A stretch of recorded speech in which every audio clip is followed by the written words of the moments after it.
What can you do to stop offenders just like me who are stuck in that cycle of getting out, reoffending, going back to prison, getting out with nothing, reoffending, and then going back to prison? It's a very difficult question. Essentially, it's all in the hands of the offender. Now, for me, every time I got caught with something, or every time I went back to prison, I treated it like a learning experience. Like, I'm going to do my best not to get caught like that again. Or I thought that I would. I always tried to do my best when I came out. I had the best intentions sometimes, but I always ended up back in the same circles and on the same path, which always ended up at the same destination, back in Exeter reception. So the offending behaviour cycle can only be changed by the offender. And what I found most successful for me was, in the end, I just had to cut everybody out, because I'm too weak. Even when I had one friend, I cut everybody out but one person. And then I'd end up occasionally sitting there all night snorting cocaine with them, because that one person still does it, and they're a temptation in your life. And when you're weak like I am, that still happens. And so in the end, you even have to cut that person out. So when you get out of prison, they basically give you about 45 quid to get out with. It's your discharge grant. It's your first week's dole money. You normally have a job centre appointment booked the next day in your local town that you have to go and keep. Once you sign on, it'll be like another week. Then after that, I think you get your dole money, something along those lines. I haven't signed on for so long. So they give you about 45 quid to be getting out with. I always used to try and save up a little bit of money in the last few months before I'd get out. So, I'd sometimes be walking out with, maybe 100 quid that I'd saved up in prison, if I hadn't been selling things, and, it's just prison wages. And you get your little £45 grant. So if you haven't been saving up money in prison, if you haven't been any, savvy at all, then you could just be trying to get out with that small amount, which isn't going to be easy at all. You try imagining getting out with nothing. Sometimes you've got to buy new clothes. Most people want to try and get hold of a phone these days, so you can, even if you are trying to go straight and you just want to get yourself a phone so you can, arrange job interviews. The cheapest thing you're going to find, even second hand, will be about a tenner. So that's a quarter of your money gone already, just trying to open up lines of communication with the world. Now, a lot of people don't have a place to go when you get out of jail. So that's a massive problem as well. A lot of people get out as what they call NFA, no fixed abode. Now this is sometimes we used to use it as crooks to hide. So probation don't know where you are, so they can't breach you. But if it was on a parole sentence, like most of mine were, obviously probation would always have to know where you are. I was on parole for 2 years at a time sometimes. It's a big problem. Probation were always a bit of a thorn in my side, but then I was always an active criminal the whole time that I was on probation, so maybe it was all justified. So you would have to give the probation office the details of the landlord where you were planning to stay and things. And I remember this time I'd organised a room in a house, a shared house, and everything was sorted, and I told probation all the details, and they were quite happy. And then next thing I know, I get a phone call from the landlord, and he's basically just told me the room wasn't for rent anymore, and he was very sorry, and he had to let me down. So I phoned probation back up, and the first thing they said to me was, "Oh, we've just spoken to that landlord. He was a nice guy." So yeah, even though they don't mention it, they are going to be telling people that you come across that you are an ex-offender, and it's a spanner in the works, left, right, and centre when these people don't know that you were a criminal. So it makes it very difficult. The places you can actually stay, and it limits you a lot on what you can actually do. So, say for example, the only place you can end up going, the only landlord that doesn't mind probation officers calling them up, is a place where a load of junkies are and prostitutes and crackheads are anyway. So how is that going to help you if you're getting out of prison and you need to stay away from those things? You know. So yeah, the system isn't really set up to help you. It's set up to keep people safe. The probation service, especially. So that was something I always found difficult. So what I would always do is I would always just give probation when I'm telling them my landlord's details. I would give them my mate's number. So if they did ever ring anyone, they'd be ringing my mate rather than my actual landlord. As soon as I'd get into some place, I'd normally move house, and I wouldn't tell them my forwarding address, so that if anything ever happened, then probation wouldn't have my address, because probation are basically the police. Anything they know, the police will end up knowing, and more than once, I've had to disappear off the radar, and the least probation know, the better, really. So getting back to how you can actually stop people like me from reoffending now. Probation only really kept any kind of eye on me in that 20 minutes when you're in the actual office. The rest of the week, or once you've started being out for a little while, you might start going to fortnightly meetings with probation, and then monthly meetings, and then it might be once every 2 or 3 months. They might even just start doing phone meetings, things like this. So they haven't got a clue what I was up to. And more than once, I'd be coming straight out of probation and jumping in a car and driving up to Plymouth to go and pick up drugs and come back again.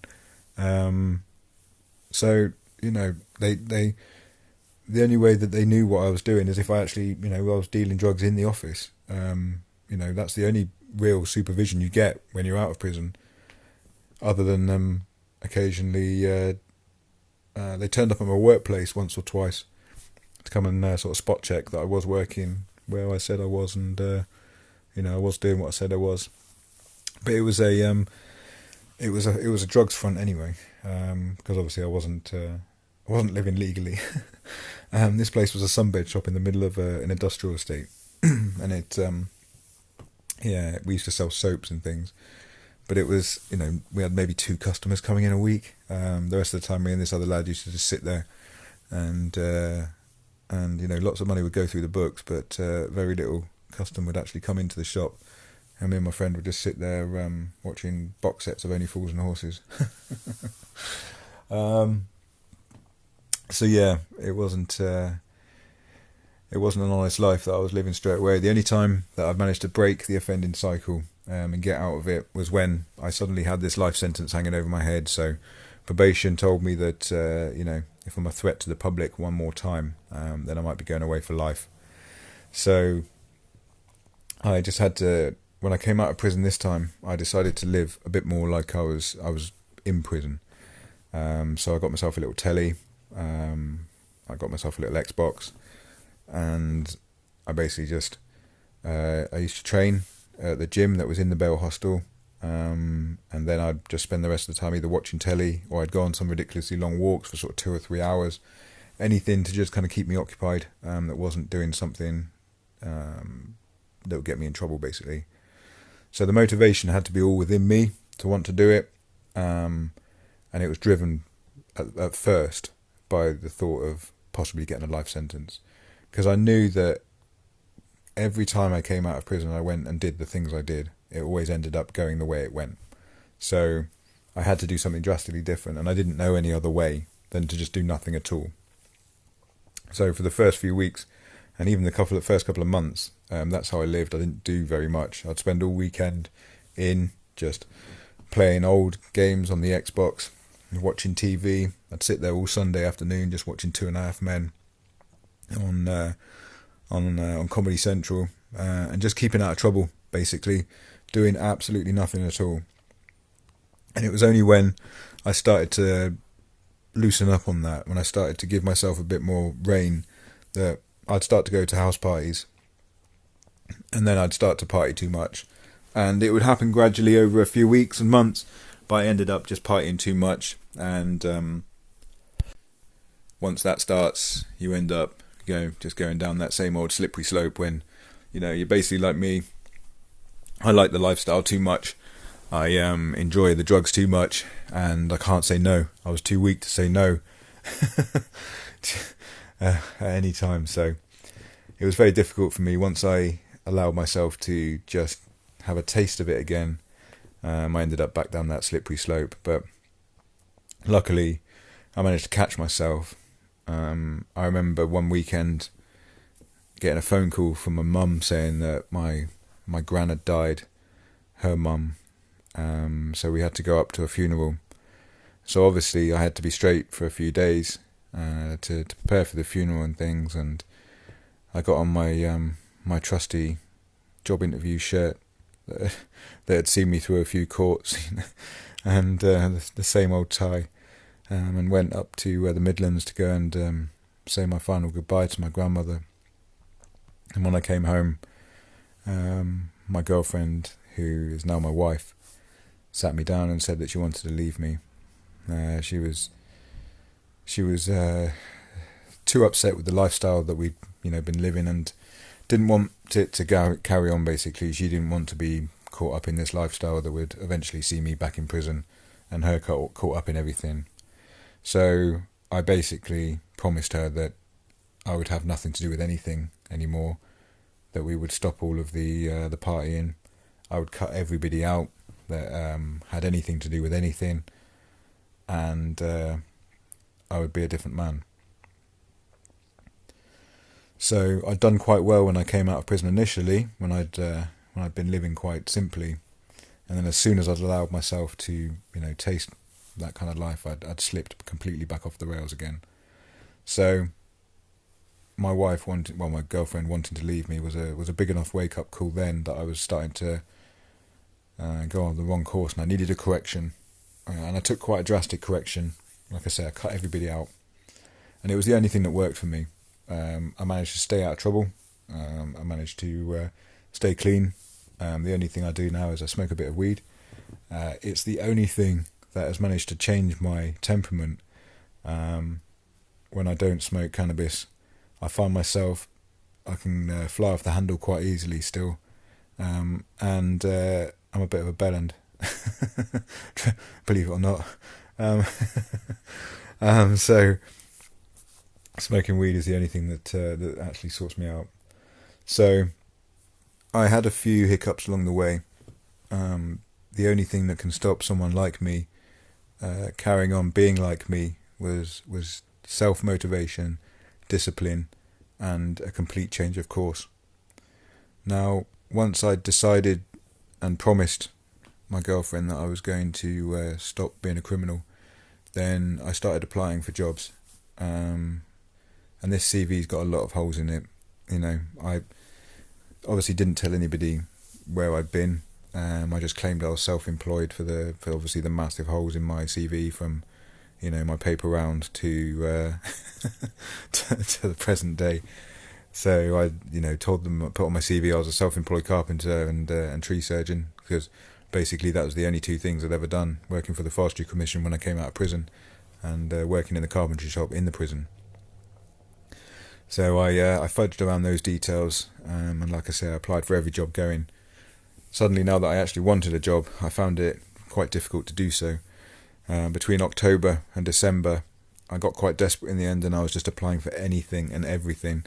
And I thought once I got my foot in the door, I'll just blag my way in. That's when the call centre came. They answered. I went in, got a job interview. Same old shirt and tie. I managed to get the job. They were taking on like 20 people a week, and it would have been more difficult to not get the job. They didn't even check any references. They didn't really care about your CV, as long as you could hold a conversation, and didn't mind turning up every day for the ridiculous hours and taking abuse on the phone for all that time. Then they didn't care. Now, obviously, I'd been turning up for ridiculous hours in prison and taking abuse to the point where you'd be waking up early in the morning and standing there with batteries in a sock waiting for someone, just in case they might come in the door. Are you going to have to defend yourself first thing in the morning? Is someone going to stab me while I'm having a wash? This sort of shit. So going and working in a call centre environment where, people might be a little bit mean to you, it didn't bother me at all. And I thrived in that environment. I ended up getting a little, working on my sales, and I progressed through there. I spent about 2 years working for that company in the end, before my hot-headedness ended up meaning I had to part ways. But that was the only license period that I ever managed to see through. I was on license for 2 years, and I managed to get through it with very few problems. Obviously, probation were on my ass, and I jumped through every hoop, and I managed to get off it in the end. It was difficult. It wasn't easy, and you have to be self-motivated. So many times I've wanted to, or I've been tempted to go back to things. I still get text messages every now and then saying, "Can I get this?" or "Can I sort that out?" And I just have to reply back, no. It would be all too easy for me to just start picking up a bigger parcel of something than I needed and to just start selling it off. But it would only ever end back up in one place.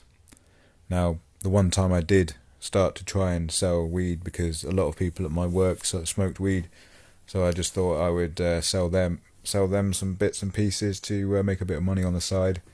One of them started running up a debt and a bill, and I ended up threatening them, and it was going back down the road of me having to try and be violent. Well, not having to try and be violent, but me being violent to someone to pay off drug debts. And I just had to look at where I was going, and the obvious path that this was going down. So I had to knock that on the head.